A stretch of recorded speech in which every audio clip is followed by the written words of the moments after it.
From the moment I was born into a modest family in a small town, my life was shaped by the values my parents instilled in me: hard work, loyalty, and the importance of family above all else.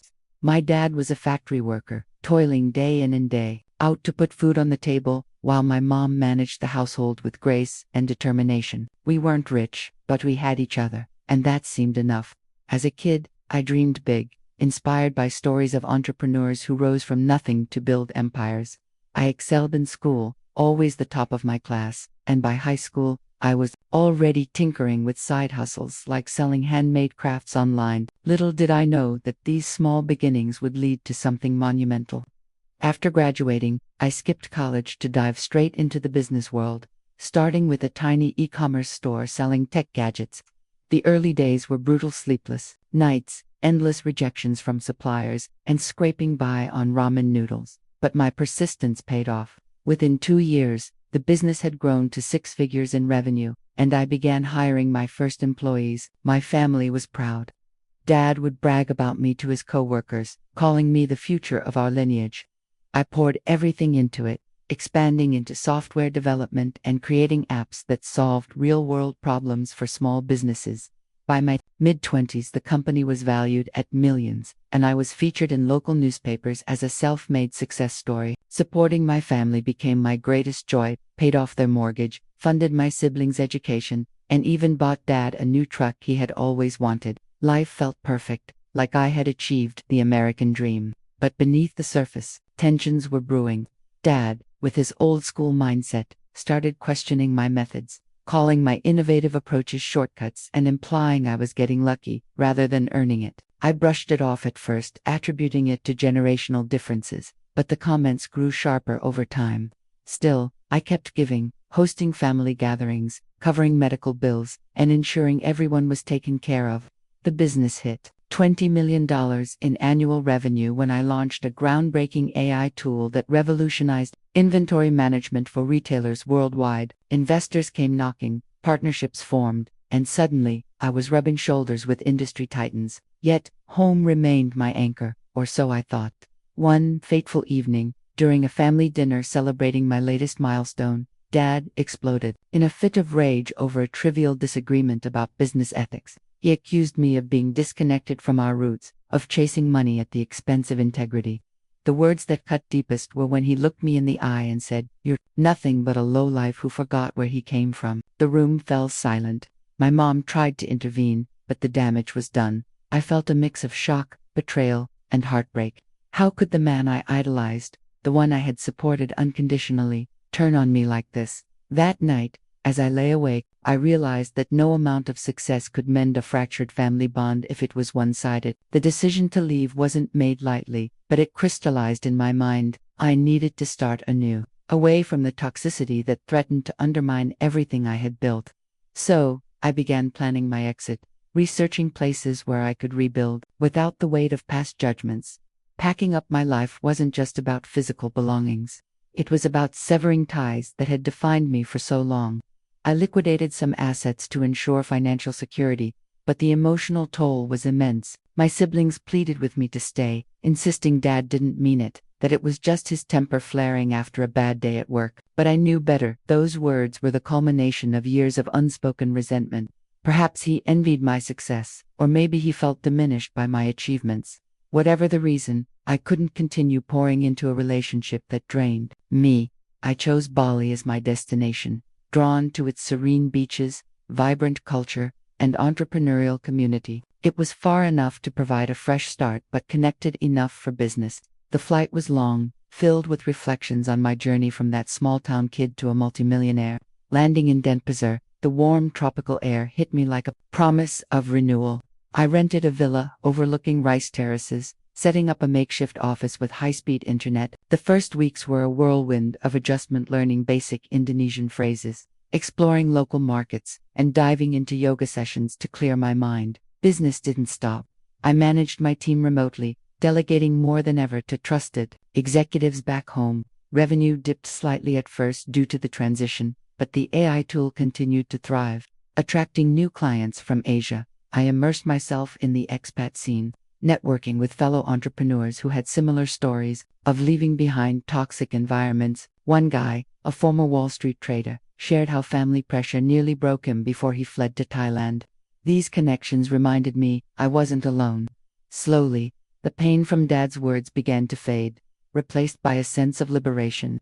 I started a side project, a mentorship program for young Balinese startups, giving back in a way that felt pure and unburdened.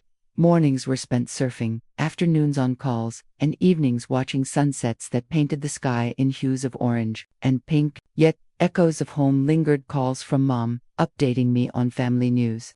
Careful not to mention Dad, I sent money still, but from a distance, setting boundaries for the first time. The empire I built wasn't just financial, it was a testament to resilience. In Bali, I discovered a new facet of myself, one unapologetic about success and unafraid of change. As months passed, the business rebounded stronger, crossing $25 million with expansions into Southeast Asian markets. I even authored a blog about my journey, anonymized at first, but it gained traction, inspiring others in similar situations. The Lowlife label. It became fuel, not a scar. Bali's magic wasn't instant. There were nights of loneliness where I questioned if leaving was the right choice. Staring at the ocean from my balcony, I'd replay that dinner scene, wondering if reconciliation was possible.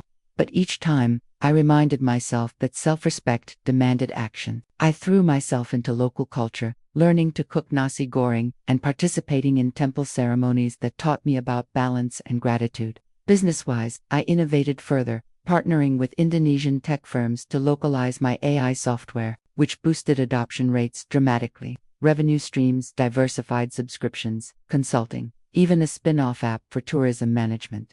Back home, word spread about my move. Some family members distanced themselves, siding with Dad, while others secretly supported me via messages. I focused on growth, enrolling in online courses on sustainable business practices, aligning my empire with eco-friendly initiatives like reducing carbon footprints in supply chains. Friendships blossomed. I met a diverse group of artists, digital nomads, and investors who expanded my worldview. One evening, at a beach bonfire, I shared my story openly for the first time, and the empathy I received healed old wounds. The $20 million mark felt like ancient history. Now, I was building something global, untethered. Dad's voice faded, replaced by inner peace. I traveled to nearby islands, like Lombok, for inspiration, sketching ideas for new ventures amid volcanic landscapes. The script of my life flipped from dutiful son to independent trailblazer. Challenges arose, like navigating visa renewals and cultural misunderstandings, but they paled compared to family drama. My health improved, stress levels dropped, and I even started a fitness routine with Muay Thai classes. Financially secure, I donated to local charities, funding education for underprivileged kids, echoing how I once supported my siblings. The empire evolved into a legacy of empowerment, not just profit. As the first year in Bali ended, I reflected on the title of my journey, From Betrayal to Bliss. With time, Bali became more than a refuge, it was home. I upgraded to a larger villa with a private pool, hosting brainstorming sessions for my team who visited quarterly. The business hit new heights, securing a major deal with a European retailer that pushed annual revenue past $30 million. I hired local talent, creating jobs and fostering innovation in the community. Personal growth accelerated.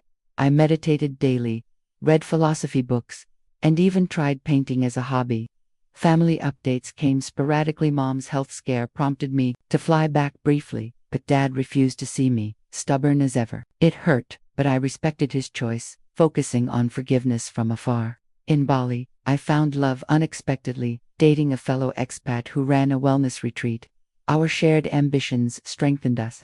The script of my life now included chapters on adventure trekking Mount Agong, scuba diving in crystal waters, and volunteering at animal sanctuaries.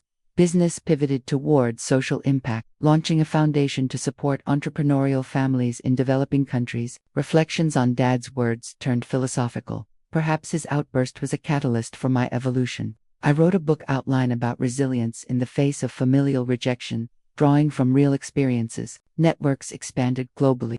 I spoke at virtual conferences, sharing how leaving toxic ties can lead to unprecedented success. The Lowlife label. It became a badge of honor, proving that true worth isn't defined by others. As seasons changed, monsoon rains giving way to sunny skies, my empire solidified, with plans for an IPO on the horizon. Bali's spirit infused everything, teaching me that home is where you create it. Expansion became my mantra in year 2. I opened a satellite office in Ubud, hiring creatives to develop AR features for my apps. Revenue soared to $40 million, fueled by viral marketing campaigns, leveraging social media influencers. Personal life balanced work. My relationship deepened, with talks of future commitments. Family reconciliation seemed distant, but I sent olive branches, like funding a family vacation without attending. Dad's silence persisted, but siblings reported his regret in subtle ways. I delved into philanthropy, building schools in rural areas and mentoring aspiring entrepreneurs via online platforms. Adventures continued, island hopping to Komodo, where dragon sightings inspired bold business risks. Health routines evolved, incorporating Ayurvedic practices for holistic well-being. The story of my departure inspired a podcast series, interviewing others who left toxic families for success. Reflections grew profound. Success isn't just monetary, it's about inner harmony. The empire now employed hundreds worldwide, with a culture emphasizing work-life balance. Bali's influence shaped policies, like remote work flexibility and mindfulness training. As I watched fireflies dance in the night, gratitude filled me for the pain that propelled me forward. Midway through my exile, a breakthrough occurred. Business metrics exploded after acquiring a competitor, pushing valuation to $50 million. I celebrated with a quiet dinner, toasting to independence. Romantic life flourished. We got engaged amid rice fields at sunset. Family news trickled in. Dad's retirement, softened by age, hinted at potential thaw. I extended invitations, but no rush. Community involvement deepened. I sponsored art festivals and ecotourism projects. Travel extended to Singapore for conferences, networking with Asian tycoons. Personal development included therapy sessions via video, unpacking childhood dynamics. The script twisted positively, from lowlife to leader. Innovations like blockchain integration secured future growth. Reflections on Dad evolved to compassion. His words stemmed from his own unfulfilled dreams. Empire's legacy focused on empowerment, with scholarships for family business heirs. Bali's rhythm waves crashing, birds chirping grounded me daily. Growth accelerated relentlessly. A funding round netted $10 million, enabling global expansions. Team morale peaked with incentive trips to Bali. Personal milestones, wedding planning in tropical paradise. Family bridges mended slightly. A sibling visited, sharing Dad's quiet pride in my achievements. I forgave internally, prioritizing peace. Local impact grew, partnering with NGOs for sustainable agriculture tech. Adventures included volcano hikes and cultural immersions. Health optimized with vegan shifts and yoga retreats. Podcast gained thousands of listeners, turning pain into purpose. Business philosophy, success through service. The lowlife echo vanished, replaced by as Empire touched $60 million, visions of philanthropy empires emerged. Stability set in as routines solidified.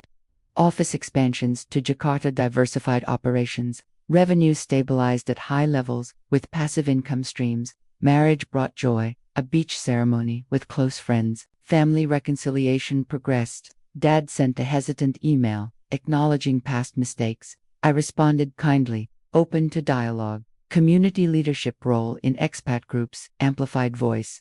Travel to Europe for deals, blended work and leisure. Therapy concluded positively, tools for healthy boundaries in hand. Stories shared in a TED-like talk online, inspiring masses. Innovations in green tech aligned with values. Reflections. Leaving was the best decision. Empire now a force for good, employing thousands indirectly. Maturity brought wisdom. Business hit $70 million with app updates going viral. Home life blissful, considering family expansion. Dad visited unexpectedly, tearful apology mending years of hurt. We rebuilt slowly, with understanding. Philanthropy scaled, funding global startups. Adventures tempered to family-friendly outings. Wellness routine ingrained, promoting longevity. Media features highlighted my journey as motivational. Lowlife transformed to lifeline of change. Empire's culture emphasized empathy, drawing top talent. Bali remained base, symbol of rebirth. Peaks continued ascending. IPO preparations valued company at $100 million. Married life enriched with shared ventures. Family fully reunited. Holidays together without tension. Impact projects like AI for education revolutionized access. Travel globalized. Speaking at forums. Personal growth endless. Authoring a bestseller on resilience. Reflections deep. Pain forges strength. Business legacy. Ethical innovation. Culmination. Approached. Successful IPO made me a billionaire on paper. Family bonds stronger than ever. Dad my biggest supporter now. Foundation touched millions, focusing on family dynamics in business. Adventures with loved ones created memories. Health at peak. Mindset unbreakable. Story complete. From insult to inspiration. Looking forward. Endless possibilities. Empire thrives. Family flourishes. Life in balance. Bali forever home. Where I left for and found myself. The end, but really, the beginning.